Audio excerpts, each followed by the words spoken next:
Good morning. சர்க்கரை வெல்லம் இல்லாமல் காஜர் அல்வா எப்படி பண்ணுறதுன்னு காமிச்சு தரேன்.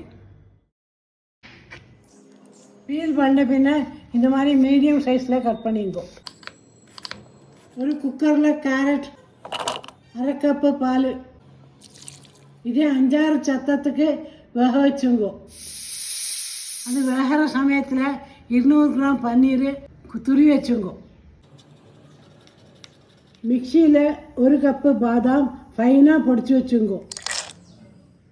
கேரட்டை ஏகദേശம் மேஷ் பண்ணிங்கோ. கனமான கடாயில் மேஷ் பண்ண கேரட்டை போட்டுங்கோ. 4-5 நிமிஷம் மீடியம் ஃப்ளேமில் கொதிக்கட்டும்.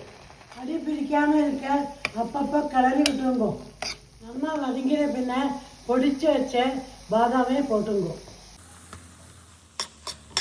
பாதாம் பொடி ஏன் போடுறோம்னா எக்ஸ்ட்ரா தண்ணி உறிஞ்சிக்கும். 2-3 நிமிஷம் கழிச்சு துரியின பன்னீரை போட்டுங்கோ. இதில் அரை கப்பு பால் பொடி போட்டு மிக்ஸ் பண்ணி வச்சுங்கோ. அது வதங்குற சமயத்தில் மிக்சியில் பீட்ரூட், திராட்சை, நெய்யை போட்டு ஃபைனாக அரைச்சுங்கோ. இது ஏன் பண்ணுறோம்னா ஹல்வாயில் கலரும் ஸ்வீட்டும் வரத்துக்கு. ஒரு 2 நிமிஷம் வதங்கின பின்ன பீட்ரூட் அரைச்சதை போட்டுங்கோ.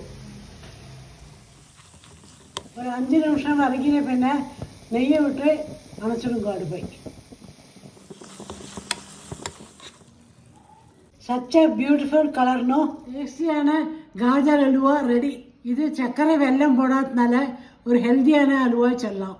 நீங்களும் ட்ரை பண்ணி என்ஜாய் பண்ணுங்க. பாய்.